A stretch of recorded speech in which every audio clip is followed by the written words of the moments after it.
கட்டியாச்சு ஃப்ரெண்ட்ஸ். இப்போ பாருங்க எப்படி கட்டணும்னு நான் சொல்கிறேன். ஒரு கவுர் எடுத்துக்கோங்க ஃப்ரெண்ட்ஸ். இந்தாண்டு விட்டு இந்தாண்டு எடுத்து இந்தாண்டு விட்டு எடுத்துக்கோங்க ஃப்ரெண்ட்ஸ். அப்புறமேல லாஸ்ட்டாக ஒரு முடிச்சு போட்டுக்கோங்க. அவ்வளோதாங்க ஃப்ரெண்ட்ஸ். இங்கே பாருங்கள் கட்டிங் மிஷின் எப்படி ஒர்க் ஆகுது.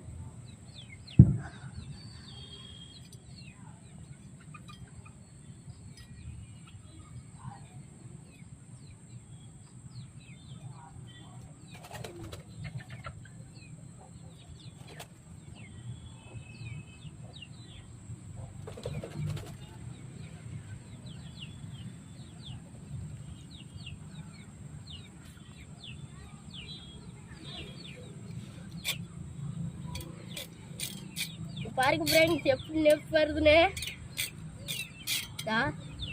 கண்ணில் மட்டும் பற்றக்கூடாதுங்க ஃப்ரெண்ட்ஸ். பத்திரமா யூஸ் பண்ணுங்க.